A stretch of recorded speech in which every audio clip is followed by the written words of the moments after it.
Hello, I am Peter Lee for Newsbud's China Watch. This week on China Watch, the China War is real. China is figuring out how to fight it. America is figuring out how to sell it.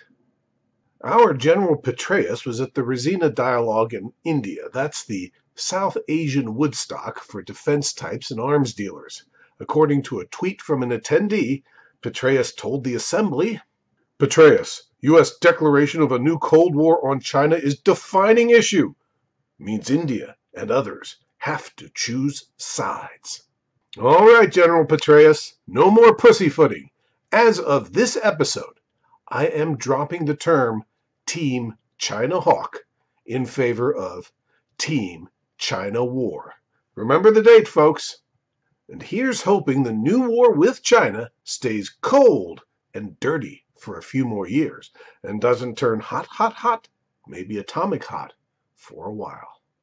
But the signs from last week tell me we're heading to the hot place.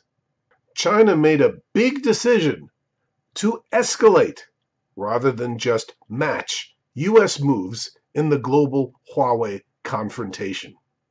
In addition to detaining 2 Canadians on charges of national security violations as retaliation for the detention of Huawei CFO Meng Wanzhou in Vancouver, a PRC court hurriedly reviewed the drug trafficking conviction of a Canadian citizen, Robert Lloyd Schellenberg, and sentenced Schellenberg to death.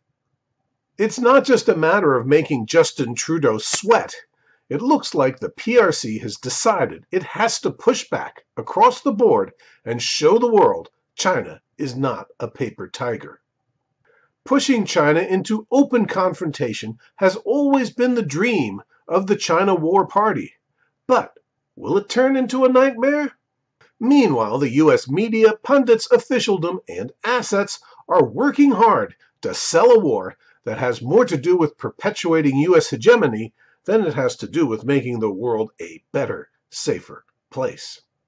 So, when you consume your news, make it your default assumption that much of the mainstream press coverage of China is an info-op focusing on the threat angle to soften up the public for a war it doesn't really need.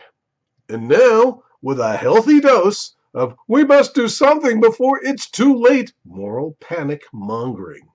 As in, time running out to stop China's new Cold War aggressions. Well, it's still not too late to subscribe to Newsbud, the indie media site that goes beyond the hype to bring you authentic news and views, not just government and corporate spin and coordinated warmongering. That's because we're 100% people-funded independent media. You, the people, make Newsbud happen, and you can rely on Newsbud to give you the story that matters to you, not just the PR that's going to enrich Beltway defense contractors, pundits, and media poobahs. Navigate to newsbud.com now to subscribe and view this full episode. You'll be glad you did.